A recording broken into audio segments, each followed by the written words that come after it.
Welcome on Democracy with FP Wellman. I am your host, Fred Wellman, coming from the Season 3 trailer of The Mandalorian suburbs of St. Louis. Really? Grogu's coming back. Do a lot of Star Wars around here. My girlfriend thinks it's too much, but then she gave me these beautiful bookends for Christmas, so she's wrong. Anyway, so here we are. Man, it's great to be here in St. Louis instead of D.C., which is so very, very, very stupid right now. We're going to talk about some of that stupidity on the show like we always do every week. Our democracy continues to struggle with the insanity in DC and the people we sent there.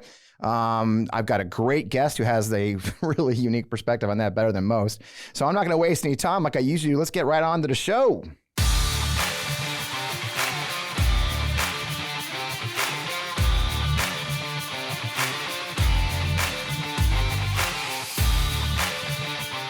Welcome. As I mentioned, I am your host, Fred Wellman. And that's surprising to you because I keep showing up here because my name's in the title, so I have to come back and I'm paying for it. So here we are. This is On Democracy. Thanks for being here. I really appreciate you. As always, Matt tortures me after the show. I don't know if I was supposed to tell that to anybody, but he'll torture me if I don't tell you to like and subscribe and review and share, and please don't hurt me, Matt. It's, we're just trying to do our best here. So make sure you do that on all of our platforms. You can find our show on YouTube. You can find it on Apple, Spotify. I don't know. It's everywhere. Buzzsprout.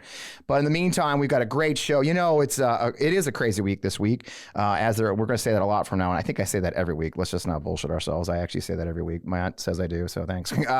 This week, especially, we have speakers, and then they're doing their stupid shit. They're passing bills that go nowhere. But most interestingly enough, they've got their committee assignments coming out. There's a lot to talk about that. So I really wanted to have, I've been begging him to come on for a while. So he's coming from the bucolic front seat. And so I'm really thrilled to have with us Denver Riggleman. He's an Air Force veteran, which we don't hold against him. He's a National Security Agency contractor. He represented Virginia's 5th District, which, by the way, is a really beautiful place, which we're going to talk about. He's since moved on to focusing on respectable work, co-owning Silverback Distillery with his wife and daughter and Virginia's beautiful Rockfish River Valley near Charlottesville. Months after leaving office, he was recruited to join the staff of the House Select Committee in the January 6th attack. Denver has since co-authored a book with Hunter Walker titled The Breach, available everywhere you like your books. That's where I got mine, on Amazon. He published that in October 22. Detailing his work in the committee. So I'm just thrilled to have somebody I've been wanting the show for. Denver, welcome to the show, man. Thanks for having me, buddy. Where in the world are you today? I think you said you're West Virginia or something. Well, I'm coming to you from Berkeley Springs, West Virginia, but what's really incredible is I'm really close to Skeeter's Body Shop. Wow. So, that I wanted to be somewhere special when I talk to you today, coming back from. It's a class show we run here, brother. It's very different. I've been to the distillery, which I'm a huge fan. I actually, I was getting ready for the show. My son and I went to the distillery. I think I was texting you. You were out of town. And I brought back gin and whiskey, and I was going to put it on the set for the show, but it's gone, bro. So I need to get my ass back to Virginia, pick up some more gin and whiskey and bring it back. If you guys haven't been out to Silverback, it's not just a distillery that's gorgeous, great, but it's in a great location in a beautiful part of the state of Virginia. And so if you follow my friend Denver on Twitter, you see about every couple of days, he puts up some really nice pictures of his property and his dogs, and always makes me homesick for my second home of Virginia. So good to have you back with us, Denver. Now, Denver, I think I told you when we started, when I booked you for the show, and thank you so much, that I always like to start the show. I can read your bio. You can go to Wikipedia and all that stuff. A lot of you guys do a lot. You do a lot of TV. They pop you on the show and they're like, here's Denver Riggleman, former congressman, staffer. But I always like to ask guests because, we're all here in a weird place and in this moment in our democracy. So I always ask my guests to start off the show with the same question. It's like, all right, brother. So tell us a little bit about your journey that got you here to the front seat of a car near Skeeter's Body Shop. Well, it's an interesting journey, Fred. And thank you for having me on, man. I really wanted to do this, and I appreciate you and everything that you do. How I got here is so screwed up, right? You're talking about a guy, congressman and distiller is just my cover. I had 20 years of counterterrorism, started kinetically, dropping bombs on foreheads. But then somehow after 9/11, I did, Fred, I did Operation Allied Force in 99 when I was a new intelligence officer. I was on the Romanian-Serbian border, and it was my first time I got to really look at Eastern European intelligence services. I was in the Middle East in 2000. actually training Omanis on F-16 operations, had an incredible time there. But in 2001, I deployed 10 days after 9/11 as an intelligence officer, an Air Force intelligence officer supporting, B-1s. Yeah. So, it was interesting is that I was with an Air Expeditionary Wing. So we mission planned the first bombing runs to Afghanistan. Wow. And I was there for quite some time, hitting the terrorists and caves and things like that. So, fast forward, I went to NSA in 2002. I got out of the military in 2003 as a captain. I was a Mustang. I'd been prior enlisted, got sent to UVA, Nice. had 3 daughters by the time. So, brother, what happened was that, they thought I was barely smart enough to do crazy things. And I started getting roped into these Air Force top secret special acquisition programs where we were combining multiple data streams to go after not only bad actors or people, targets, but to also go after country infrastructure or networks and also types of equipment, right? Or types of organizations. So it's really insane that I did really well there to the point that I started and led the counter IED cell that went after Iranian supply of IEDs into Iraq in 2006, 2007, a name you might recognize as Soleimani at that time. Yep. So, and then I started my own company in 2007. I sold that in 2012, and I actually could now afford to not eat at Dairy Queen every day. I could afford to eat at Outback Steakhouse, so it was an incredible move up for me. And at that point, I was the CEO for the sold company for 3 years. Now we're up to 2015. My wife had started a distillery by then, 2014. So we now had Silverback Distillery in Afton, Virginia. I was consulting. The Pentagon calls me, Fred. They asked me to be a senior consultant in electronic warfare and countermeasures. And then, 2017, now I'm 47 years old, Fred. I barely voted. That's how I was into politics.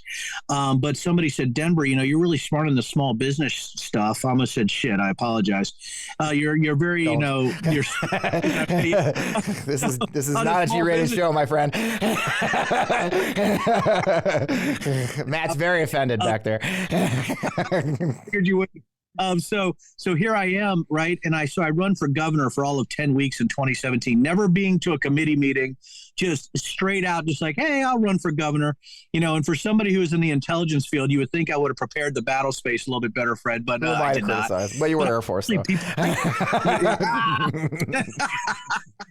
I can't believe you could even read my book. But anyway, so what's amazing. Sorry, was that a... No, it was well done. It was well placed. You slid that in there nicely. Appreciate that. So then, so all of a sudden, I became like this political figure as, somebody who hated it. I got out after 10 weeks. I said, I can't do this. But people said, Denver, you have this sort of new message of, a business guy that actually did things and worked for a living. Yeah. You should stay. I said, bullshit, I'm not doing it anymore. Well, fast forward to 2018, and the congressman of my district gets out, has to leave because of alcoholism. He said he couldn't do it anymore, which is ironic since I own a distillery. So I had 3 or 4 people come to my distillery, beg me to run, and I only had 4 days to prepare for a special convention of only 37 voters. And Fred, I got to tell you, man, I won by 1 vote. In that convention, and then won the general during a blue wave in 2018 as a Republican. Oh. And in 2019, I swear in. And I really think at that time, Fred, that I'm a new type of Republican, right? That I can, despite, Donald Trump, despite the fact, I accepted endorsements, whatever I had to do. But I always thought, I'm special. I'm not a real politician, so I'm independent. What I found out, Fred, through that journey is that you can't be independent, and when I officiated the same-sex wedding in summer of 2019 as a brand new Republican congressman, that started the attack vectors against me from QAnon and some of the worst people I've ever met on the far right. Yeah. And that really that was the beginning of the end for me in my short, 2 years as a congressman, even though, I just tried to work for the district in a way I thought was professional, and, with integrity and morals. And I think what I found out too, Fred, is that integrity and morals are mutually exclusive from winning elections sometimes. And, it really got to me as that was happening. And then all of a sudden, I lose in a church during a COVID convention in 2020. In your opponent's church, right? Your opponent, Bob Good's actual church. Lived 5 minutes from there. In a district bigger than New Jersey, the committees only chose 1 polling place or 1 convention voting place with only 2,500 people. So in a district of 750,000 people, I lost 1,400 to 1,100 in a committee vote. And at that point, at that point, the QAnon or the crazies were attacking, death threats. As you read the book, somebody wanted to take all the lug nuts off my vehicle, and then they put the caps back on. It was just an awful time for my family. The worst, I think, were the threats of people wanting to rape my family, So, I started to warn about QAnon. As you know, I did the QAnon resolution on the floor with Tom Malinowski. I started to be very vocal about Trump also. And it was that time, as I'm going out against QAnon and Trump, that really got really bad for me. Yeah. So once I left January 3rd of 2021, January 6th happened, obviously 3 days later. Then Liz Cheney calls me 3 days later and asked for help for my data analytics and counterterrorism background to break down January 6th as quick as possible. The group I was with broke it down in 2 days. 6 months later, Liz and some other people asked me to be on the committee. And I left the committee a little bit early for some things, wrote a book, and then people started calling me for intelligence stuff again, which is what I'm doing now, and some crazy stuff that one day I'm going to tell you about, and you're going to freak out. Can't wait. So that's what I'm doing now, but that's how I'm here today, sitting next to Skeeter's auto body. I love it. Well, it's an auspicious place to land after that, and the thing is, like you said, Bob, you were a dyed-in-the-wool, honest-to-God conservative member of the Freedom Caucus, for God's sake. You weren't an extremist, but you, like me, believed that tax dollars should be spent towards the greater good, not just frivolously wasted. I mean, those were the conservative values that we held. I was, I'm sure you've heard, or if you follow me, I was a Republican until 2016 myself, and I tried clinging on. I was being dragged away from it, but it just moved away. You officiated the marriage of two of your campaign volunteers out of the kindness of your heart, because the decency that's supposed to be at the heart of what was conservative movement. It is insanity. Bob Good turned out to be just as insane as we thought he was, right? And I guess that goes right into the question: is there any reason to believe that the GOP can wake up from that fever, Denver? I mean, you've been subjected. I was subjected with the Lincoln Project, as you know. I mean, you talk about the QAnon, the death threats. That was a hell of a lot of fun. Do you think that they'll ever wake up from the fever, or do you think it's a lost cause at this point? I've told people, Fred, it's interesting, how you put it with, is it a lost cause? I think a lot of the conspiracy theories and fantasies, almost this apocalyptic way of looking at the world, is just good against evil. And if you don't have an R behind your name, you're somehow part of the deep state, or the globalists take over America. I think, buddy, I'm trying not to be too pessimistic, but for me, being around even my district now, I own a distillery, dude. A lot of people, place I get to talk to them.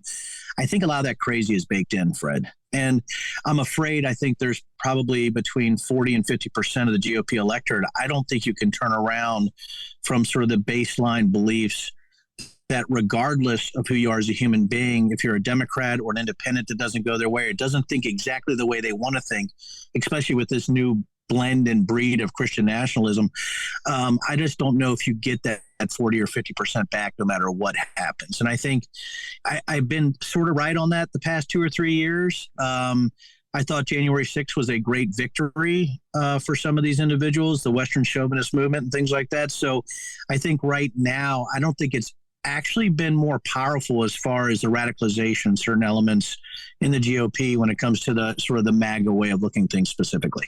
Yeah, I think we agree on that. I've said that myself. It needs to be put out to pasture. It's not conservative either. That's the funny thing. They like to talk about that. It's a shock. So I really appreciate your perspective on that. Talking about January 6th. Actually, and it goes right into it. I love this. So I was going through the book, and I love this passage right here. So one passage of the book really jumped out at me. I was reading it this week. You're discussing the results of General Honore's task force on Capitol security. And this is a quote, "In other words, we need to stop the bad faith partisan posturing. We need to invest in intelligence to understand the new domestic terror threat rather than denying it. We need to invest in democracy and difficult conversations rather than worrying about politics and fucking optics." See, you did cuss. And it says it's time to get serious. I think you cut right to the point here. The book came out in October. You're doing intelligence stuff, right? But do you see any progress on that horizon and what must be done to truly take this serious? Like you said, the Christian nationalism, the fever, the insanity of QAnon, these conspiracy theories. Are you seeing any progress? Do you still believe we sit where we did back when the book was published in October?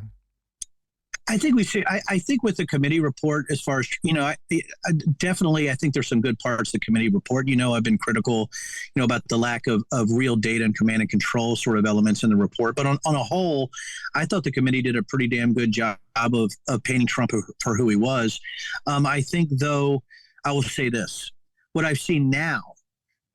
You were talking about committee assignments beforehand, right? We're going to talk about that. You were talking about sort of the state of where the GOP is.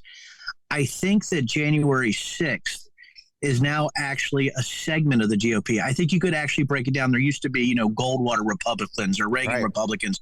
I think there's J6 Republicans. That's a really scary thing. And so now I think J6 isn't just a day. It's not a day of infamy. It's not a day where there was an insurrection. I think J6 has become a way of life for a bunch of individuals. And you see that with the grift that's going out there now, people still making money off this. And sadly, I mean, good Lord, bud. I mean, Jenny Thomas wrote a letter in support of the 20 individuals who were voting against McCarthy. I mean, there is really no accountability for the highest levels of the party and what they did. And I think that's the thing where people like me are, you land between rage and exhaustion, right? Is that you just can't get your arms around the fact that there really wasn't much accountability for January 6th. You have the foot soldiers, the 800 plus DOJ charged defendants, but really the command and control elements, those individuals, they're laughing right now. And I think the money that they made and their ability to turn large portions of the population was very successful. And you talked about that in recent interviews. I think you were on Joanne Reed recently, where you talked about that disconnect between the DOJ's work and the committee work. You seemed stunned that the DOJ wasn't doing it in real time, the same time you guys weren't sharing data back and forth. You've expressed frustration a couple times I've seen with the pace of the DOJ investigation and their decisions they're making on the pursuit of it. Do you see any hope with the Jack Smith appointment, or that there's going to be any progress, or do you still see that we're sitting in the same place where the real masterminds and the perpetrators of this are going to sort of get off scot-free? God, it's funny you talk about hope, man. You were in the military, so you heard the saying, hope is not a viable course of action. Right.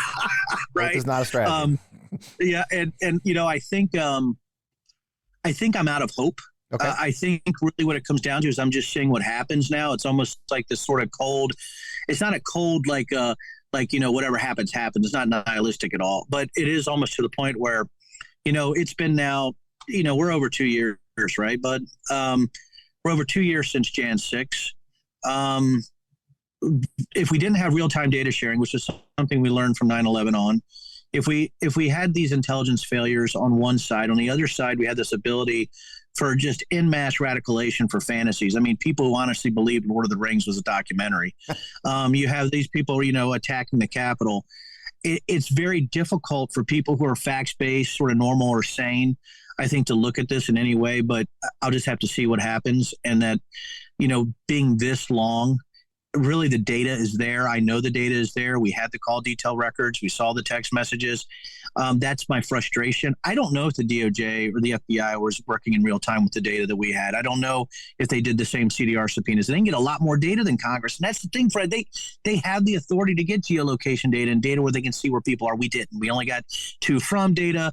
We couldn't really validate the text messages that it was all of them because we could never get the call detail records because Meadows would fight them and other people. So I was very frustrated to learn that maybe there wasn't information sharing throughout the entire time. And to me, that is maybe, if that's the case, if that's true, that is the greatest. I would think that is so dire for the American people. It is such a failure of government efficiencies. And I know that's an oxymoron, but it's such a failure of government tactics, techniques, and procedures or processes that I think that there really needs to look into why those failures are happening even today, over 2 years after January 6th happened. And so for people who've been in the counterterrorism intelligence business, I think that are sane, I think this is a disturbing time. Yeah, and I don't claim to be an intelligence officer, but I did serve as an intelligence officer at the battalion level. I did have a TSSCI, and that's exactly it. I know how this stuff's supposed to be done, and the Washington Post has a story on Tuesday laying out how the committee had an entire team working in the social media aspects of the insurrection at one point. They issued wrote a 122-page memo prepared, but ended up not covering almost any of it, and maybe 3 pages of that made its way in the report in other ways. I was recently part of an exercise, which I can't talk about yet, but one of the things that shocked us in this exercise, trying to see if we've learned lessons from January 6th for the future of the Pentagon and others, is the ignoring of the disinformation. There seems to still be an attitude within the intelligence and the government circles that online, that social media is just, oh, that's just Twitter, or that disinformation isn't the basis. But you and I both know this was coordinated on social media. It's the propaganda is driving this entire thing. I mean, what does that decision tell us? You know, the decision not to focus on those, or even pull the thread of the social media stuff. Is it political? Is it stupid? Why are we thinking that the social media is not a big part of this? I think when you look at the committee, I think they were looking at this as more of almost a lawyerly political exercise. Yeah. And yes, trust, rather than a domestic terrorism case, to look at, you know, how that control element happens. And I always talk about, and you know, this, the second, third, and fourth tier, right? It's not Roger Stone, you know, that, I mean, I think Roger Stone is actually the ultimate person we should have been concentrating on. But how about his assistant, right? How about the assistant to Mike Flynn or Alex Jones or Steve Bannon? How about the assistants to Lynn Wood or to Rudy Giuliani or Sidney Powell, you know, all the Jenna Ellis, you know, so we didn't really explore even deep enough, right, how these second and third tier elements worked to make this happen, whether it's radicalization, you know, whether it's funding and follow the money, or whether it's simply actually coordinating with those elements. And, you know, like me, what also I would think should have been reported is probably that, you know, the Oath Keepers were actually texting White House officials, right, in November, December 2020, right, that the White House actually did call a DOJ charged defendant as the riot was happening. And you had phone calls to and from the White House from rally planners that had direct contact with Tarrio and Rhodes. Those are huge things. They're bigger than anything. They're bigger than Trump throwing spaghetti against the wall. And, you know, those are the things that get to me. Now, were there some very important things? I think the most important testimony in January 6th, Fred, was the mags, you know, Trump wanting to remove the mags, you know, right, from the Capitol area, right? And that, to me, Cassidy Hutchinson saying that was the most important testimony of the entire 1.5 years of the J6 committee, because it went to the fact that violence was expected or violence was wanted. And, you know, we can try to guess and all this, but I think, buddy, when it comes right down to it, your question, to answer it in a more succinct way, is there's a lack of expertise and looking at this in a different way based on the fact that the information warfare battle space is changing in a level that government cannot react to. There we go.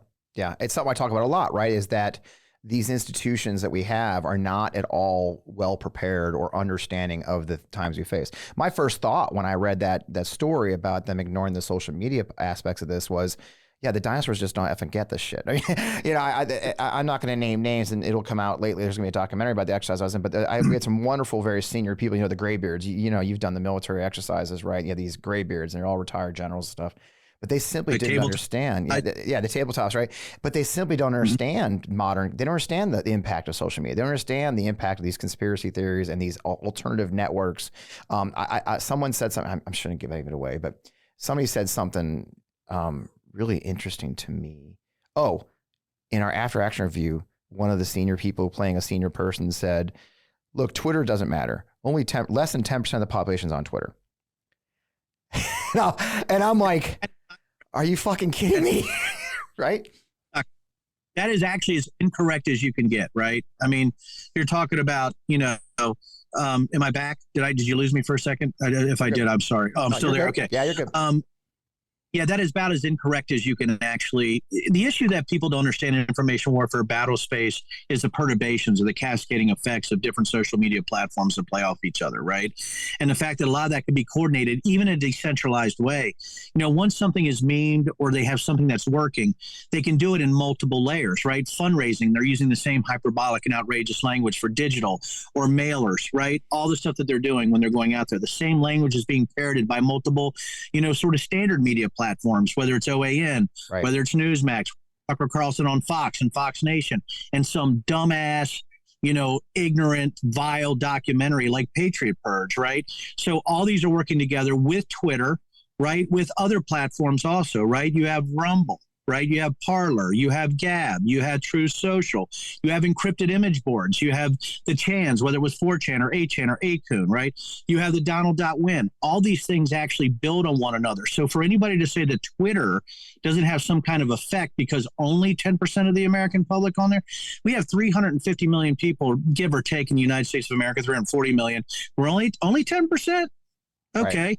How about worldwide? How about globally? Right. Do we have the ability for foreign interference to come from other areas? How about Iran building these type of sort of Twitter farms? Or how about Russia? Or how about China? How is that actually working? And once that hits the actual ecosystem, the digital ecosystem, how is that Twitter taking to something else or the other way around? I want to give you a quick example, Fred, right? We did a report with the Network Contagion Research Institute about Barack Obama and how Trump was going after him for Obamagate. If anybody remembers this, it was Trump wanted to go after Barack Obama for, stealing things from him. And you know where that came from? A troll farm. Trump actually was reacting to an actual troll farm on the QAnon level. And in 40 plus hours, between 40 and 48 hours, a troll farm conspiracy theory became part of White House policy. That's the issue you have. That's the information warfare battle space. And for F's sake, people need to get used to the fact that the digital world is becoming real. It's like a reverse Tron, man. Yep. It's like, you can push the digital into the physical now. And, it's just insane to me that people would say. Yeah, it really is. And I find it all the time. I experienced it in real time with my own work, 2 years ago. Let me tell you how real things feel. Like you said, when your daughter finds out the lug nuts on the truck were loosened when she's trying to drive your car to get an oil change, or your security company sends you pictures of your house that are on the internet, like I did. A house that's at the time sat in the main street of Richmond, okay? That you could literally stand on the sidewalk and put bullets through my window. You want to talk about scaring the shit out of your girlfriend? Yeah, tell her that. Hey, by the way, I got to buy cameras and a new gun. Because I'm not laughing because it's funny. I'm laughing because it's horrific. It's horrific, and you're like, what the fuck? And people, it's funny how people come at me like, oh, people are saying these bad things about you. I can say bad shit all day, bro. I've had much bigger fish to fry in the last 2-3 years than people saying mean shit to me. It's like, go for it. Call me names. Yeah, post the picture of my pink sweater. You really got me on that one. And along those lines, I guess we talk about the insanity, and the thing that part of that has also made me crazy about what the transition we've seen is that the congressional instigators, right? The Josh Hawley and his stupid fist, and which I love the running video because I live in Missouri. You're coming from Missouri right now, but of course Margie Tara Greene, I have intimate knowledge of it because I supported her opponent Marcus Farrar as a dear friend now. They're now getting committee assignments. Margie Tara Greene is supposedly going to be on the Homeland Security Committee of all things, and Gosar is getting back on committee. They even talk about putting them on oversight for fuck's sake. There's nothing else you can say to that.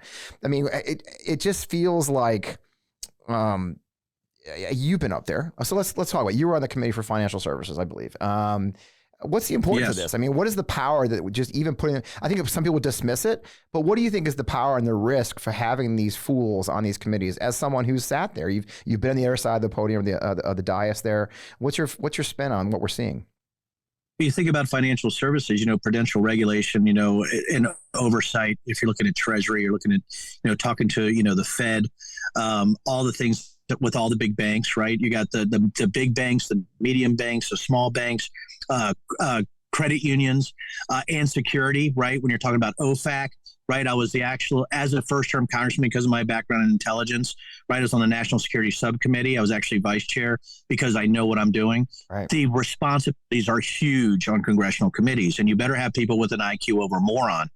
The issue that we have right now with some of these committees is that not only do they have an IQ under moron, they're easily susceptible to the most inane digital viruses and conspiracies. Right. And if you have people that making decisions for the United States of America, there's a very happy portion of the globe that's looking at us right now, and it's our enemies. It's the threat countries. It is the Chinas, the Russias, the North Koreas, the Irans, right? Right. Any state, right, or non-state actors, right, that want to hurt us. And that's the thing. When we become so unserious, we're dangerous. When you start making deals with the lunatics, because for power or for grift or for fundraising, when you do that at your own sort of your own ambition exceeds the well-being of our country, you really become my enemy in a sense. Especially, Fred, you took the oath. You know what it's like to raise your hand the first time. You know what it's like you're like, oh, shit, like this is real, right? Or you're deployed, or you have a night landing on an Eastern European airfield and it feels like it's a controlled crash, or, you're doing things for the United States because you believe in this idea of freedom of thought and this idea of real debate and this idea that we're a free country. Well, right now, what we have with the laughable committee assignments, with the dangerous committee assignments, if we as a country that is fundamentally unserious. And I think that's the thing that bothers me the most, and where I lose sleep is that how dare somebody try to destroy our institutions by appointing a Marjorie Taylor Greene to Homeland Security, or a Paul Gosar to anything, or a Lauren Boebert to anything, or for that matter, a George Santos, Anthony DeVolder, whatever the hell this guy's name is, to any committee. Right. How dare you? And I think that's the issue that I have. And by the way, listen, Eric Swalwell, Adam Schiff, we did not get along when I was in Congress. But for them to be removed from committees, and listen, me and Eric didn't get along great, but now I was talking to Eric lately, and I'm like, I feel a little bad. I went after him so hard on the China stuff, but you get caught up in it, and we talked about it. But the thing is, how dare they remove those guys from committees and put somebody on like a Marjorie Taylor Greene? It is just unbelievable to me. Yeah, it's shocking. And then you talk about this George Anthony DeVolder, Santos, whatever this fucking name is. it's. You talked about on Joanne Reed recently about how the Republican Party really is just looking for winning, right? And that's what you get to. You said it's unserious, but you're right. It's about winning. It's about owning libs. I think I joked today on Twitter about, McCarthy's really owning the shit out of us now by putting a fucking fraud on a committee. It is an obsession with it, right? I'm struck by the fact. So here's what I'm struck by. The article came out this week that his own campaign ran their Oppo file on him, which we do. That's we run Oppo on our own candidates, right? And we talk about how we put up with a strategy. I'm a strategist. That's my job in campaigns. For people who don't know it, my job is messaging and strategy. That's what I do. I don't do email. I'm not one of those big money guys. I'm not running email campaigns or fucking commercials. I just talk to the candidate and give them ideas of what to fucking say. And his own Oppo file was so bad that at least 4 staffers quit. So that's you quit your morals. But then you pull the thread and realize none of them fucking said a word, right? None of them came out and said, we got a problem. None of them went to anybody in the party, so we got to get this guy off the list. What do we got to do? So they weren't protecting the country. They were protecting their reputations. So when the ship did fucking sink, they didn't go down with it, right? And so no one gets off clean. I mean, you get it. You've done this. You were hoisted out by a very corrupt Virginia GOP. I was there when that happened. I mean, nobody gets off clean in this debacle, do they, Denver? I mean, nobody walks away clean at this point. No. Now, you talked about the people that quit, right? The reason they didn't say anything too, and you know this, Fred, when I say like, well, of course, is that if you actually quit, great. But if you come out against the Republican Party or that person during an election cycle, you'll never work in the Republican Party again. Forget being in fundraising or being, being in LA, that shit's sailed, right? Right. So that ship sailed. So anyway, I think what you got right now is nobody is going to come out clean in this, but it doesn't matter because they are winning. I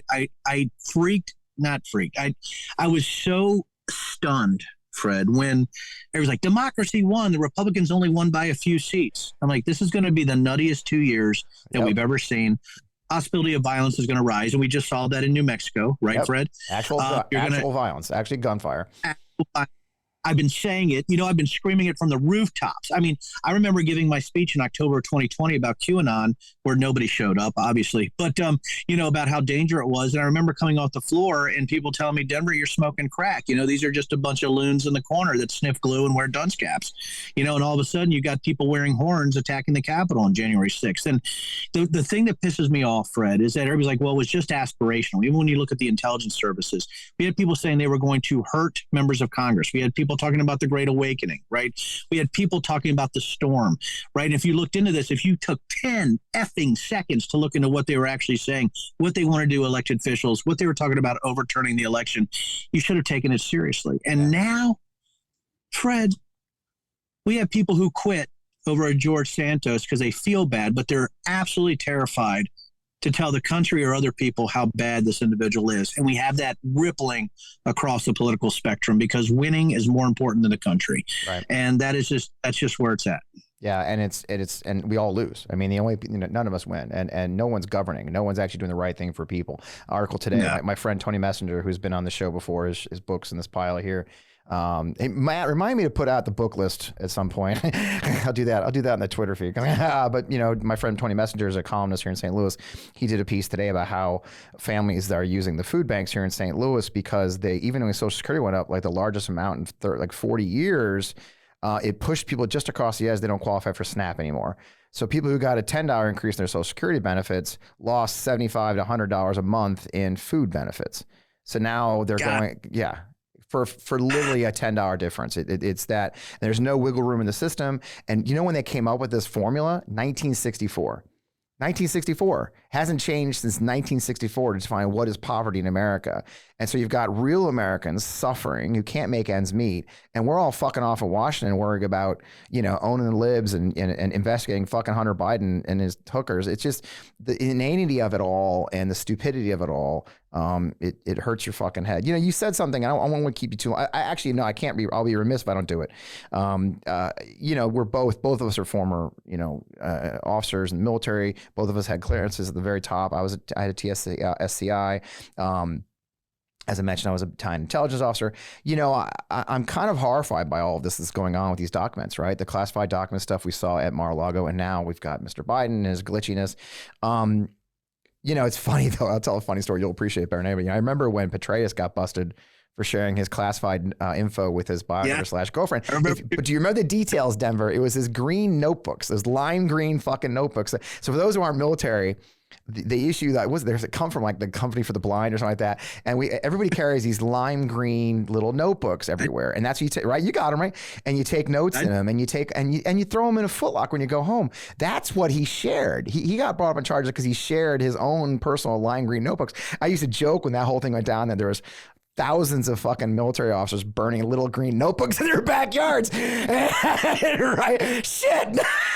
Right. Because I have stacks of those fucking things, But, it's funny. It's like, everybody was like, oh shit, you can go to jail if you're green notebooks. I am so fooked. No, but, so having said that, how to take me through, and we can both do it, but I wanted to hear from your side of it. Take me through to our listeners and our watchers, the difference. It seems to be no nuance. We all are trying to own each other in this one, but there's a difference. There's a grave difference between what's been handled with the Biden situation and the Trump. What's your take on that? The take is you had somebody who was fighting the DOJ against classified documents and somebody who didn't. That difference is huge, right there, Fred. And I tell people that, like, well, still, okay, here's the well, still. Okay, I get it. So how about I do the sane thing, and then we'll talk about the insane thing. The sane thing would be for Congress or the executive branch to come up with a better way to transition presidential and vice presidential documents through some type of transitional SCIF or classification authority officers that can go through and actually look at those documents before they are ported to a private residence or to anywhere else that the president wants those documents. How about we come up with a process, right?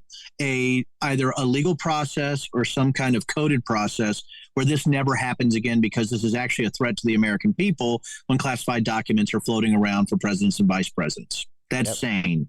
Yep. Here's what's insane. To compare President Trump to President Biden, regardless of the fact that there's issues with classification and documents being transported and things like that, to compare those two items is the insane. Because you had an individual at some gaudy Mar-a-Lago place that DOJ fought that type of coordination and organization, fought the fact that they could have done this peacefully in a transfer until the FBI had to go there. And by the way, that's a big show for them. That was great for him. You could say he's a political prisoner. You can use that for great. It is totally different. Listen, do I think President Biden's team, by leaking out all, that it's very slow coming out, more classified? I'm like, who is doing this? Go in there. And by the way, come on, guys, get your act together. You should have had a classification guy on site as soon as you found them and not say, well, the lawyer didn't know. That's just bureaucratic ineptness and incompetency, right? That's all that is, Fred. That is not evil. Yeah. That is just people who didn't understand what they were dealing with. So that's why I try to tell people, like, listen, if this was standalone President Biden classified documents, I'm like, you got to be shitting me, right? Come on, guys. That's ridiculous. Yeah. It could be dangerous to the United States. Stop with the BS. Let's fix this problem. That's a real issue. But to compare it to President Trump, Fred, I just don't see how you do that. Yeah. I maybe I'm losing my mind. Maybe I'm taking crazy pills. But I think we have to look at what happened in each of these situations as standalones a little bit, even though the classified documents are the link. But the standalone is you had a president who already, through prior performance, through past performance, indicated that he was irresponsible and didn't know how to handle facts, truth, or documents based on his belief in stop the steal and trying to overturn an election and to actually be the leader and the voice of an insurrection in the United States Capitol. Last time I heard, Biden didn't do that. There's that. Yeah, it's funny. There's that. Yeah, I think about something. I've been traveling quite a bit lately, and you know those little tags they stick on your luggage now? They've got an RFID tracker in them now. That's how they track your luggage. They're not scanning them. It's got an RFID. How fucking hard would it be to put that on the damn folders? It's like the idea that we're still doing, memos and transfer documents. Like, just stick an RFID on that. Yeah, we'll know what's in that document. It's literally computed into it. It's not, the technology exists, but it's just the bureaucracy and the stupidity. It's like at some point we have to wake up. And again, going back to governing. And I got one last question. I'll let you go. At the end of the book, you talk about leaving the Republican Party on June 5th, 2022. And also you literally say clearly back in October, you're not sure where you're going to go next. So I guess the last question that we let you go back to Skeeter's is have you found your path yet? I mean, where are you at in the world and what's the path ahead for you, my friend? When the book came out, I thought I would get more calls about running for office again, or calls that I hate you, right? Yeah. Those were the calls I figured I'd get, right? Instead, I got those calls, but instead I got more calls about Denver, come back to NSA. I had friends calling me, say, would you do this again? My God, you guys look like you merged a bunch of different types of telephone formats. Could you come back and tell us how you did it, in an open source way using specific types of technologies? All of a sudden, I started to get tech calls again. I started to get intel calls again. So already I have a company that has 3 contracts where I'm doing stuff where I'm actually doing forensics work. I'm doing data work and telephony work, and also consulting on where we could go, right, for disinformation and for domestic terrorism. How crazy is that, right, Fred? I love it. But, I've had a lot of people ask me to run for office. The only thing I would consider, I can't imagine going to Congress again. I think I've said I'd rather set myself on fire than be in that environment again. Tough but fair. But I think I would run for an executive position. The thing is I don't want to belong to a party. I think you've heard, I like to listen to distillers in the past, and George Washington wanted us to stay unaffiliated, right? And I really love distillers. So, he made whiskey, I make whiskey. So I want to stay unaffiliated and independent because I never want to be actually attached to a leather that tries to sort of encompass who I am. I'm just not wired that way. And I found that out through the whole 4 years of my political career, whatever the hell that was. So I think if I were to run again, I would run as an independent or unaffiliated. I think I love the word unaffiliated. To me, that really is how I'm I think how my soul works, because I'm just an American, man. Yeah. And I love the freaking thought of America and what we can be and what we can do. And, I think, I don't know if it's even possible with how entrenched the two-party system is. I think it's diseased. I think it's very difficult to get through it. I think it's really wired for sound. But on the other hand, what if you could have a few folks at some point that maybe actually give it a go? So I would tell you the political front, if I were to run, I'd probably run for governor of Virginia again, or, something like that. I don't know if it would be this term or next time in 2029. I'm 52. I'm getting old, man. So who knows? You're a baby. I might just never do it again. I hate politics. I despise it. And I'm so happy back doing incredible sort of knuckle dragging tech work. And with, this thing of being a congressman, the honorable, people listen, right? Yeah. I have a voice that I never had before on the fact going through the hell that I did for those 2 years. So the advantage of being in Congress is that people actually are like, God, Denver Riggleman got through that hell. And then he had enough integrity to get out of it in the right way by losing because he just wanted to help some friends and be a good guy. And I think that's really helped me. I thought it would hurt me. I thought I was done forever, especially after the book came out. That was sort of my see you all later. I'm going to my distillery and make liquor because I know the breach is going to piss off the far left and the far right. Yeah. But instead, people that are in the business have been calling me like, dude, good on you, man. And it's been emotional with some of my friends who called me that I thought I had lost. And so, Fred, it's been a hell of a ride. And you never know. When you do the right thing, I fully expected my face to be ripped off again, and it has been in some circles. But on the other hand, the flip on that has been people calling me saying, we sort of trust you because you seem to don't give a shit. Now you're fit. I've done my thing. I don't have to prove anything to anybody. And I think that's really been helpful to me when I thought it was really the end of anything political for me once the book was released. I love it. Well, what I hear is service. A couple of weeks ago we had, or between the holidays, we had Jason Kander on the show. And Jason, if you know him, he ran for the Senate here in Missouri, and then and he wrote a wonderful book about his PTSD journey, and it's a fascinating journey. But I asked him, like, and if you hear the thread, it's a thread. He was an Army officer, like like I was, Air Force, like you. Service. What I just heard from that conversation was, I found a way to keep serving the nation, serving the Constitution, serving the right things in our country. And I think that's all we can ask. I think when we get past partisanship and all these things, it really is about, so many of us are in this for the right reasons, and that's to serve. So I'm thrilled that you two are one of those and always have been. I think it's why I always liked you, even when we were disagreeing on politics and I'd left the party. So I really appreciate you, Denver. So I always ask my guests, where can they find you, brother? Where they can find you online? I think you're on MSNBC kind of regularly. What's your internet handles, brother? Yeah, so Rep Riggleman on Twitter, and also Riggleman4VA. I'm on Post also for Denver Riggleman. I'm on Mastodon also on Denver Riggleman. All those things. So there you go. But that's just, you can find me at Silverback Distillery, man. If you want to have a drink, it's not hard to find me, which is sort of scary too, Fred. As you know, exactly. But, is this a good idea? Yeah. Come out there, do it on your own peril. But that's where you can find me. And I really appreciate you, friend. Thank you for having me on. Thanks, man. I really appreciate you taking time in your journeys to stop on the side of the road and talk to us. That means the world to me, brother. So I'm looking forward to seeing you. I'll be back in Virginia, I think, at the end of this month or the next month. We got birthdays, we got babies. I got a fourth grandchild coming, so I'll be back for that. And I'll drag my bartender son. We'll come see you, brother. Please come see me. I'll make you a smoked old fashioned, a Denver Riggleman special. God, I've gotten hooked on those lately, bro. All right, good. Well, thanks for joining us, man. Go continue your journey, and we'll see you soon, brother. Thanks, brother. Man, what a fun interview, right? I think my favorite thing, we were joking before we went on camera on recording this thing, that I have a podcast so I can talk to cool people. I'm paying to have friends to talk to. So it's okay. Poor Matt doesn't want to talk to me anymore. My girlfriend's sick of my shit. So it's what a terrific big follow Denver. He's a sharp, smart guy, and no joking, no kidding aside. I'm not sponsored by them, but his distillery is a wonderful place, and it's a wonderful location, and goddamn, the booze is good. So he really is there if you just text him and let him know you're coming. As always, you can find me at Twitter at FP Wellman. I'm still on there. It's actually going back up again. I don't know what's going on. The algorithm likes me again.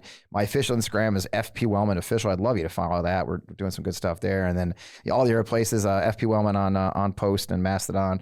As always, you can find the show on Democracy Pod on Twitter, and of course on Democracy Podcast on YouTube. Tell your friends if you like the show. I hope you give us a great review. Comment, like, share, and of course subscribe. We got to get you to subscribe. I think we're at 900 or so on YouTube. Man, I'm dying to get over 1,000, so we can make that big 10-cent money.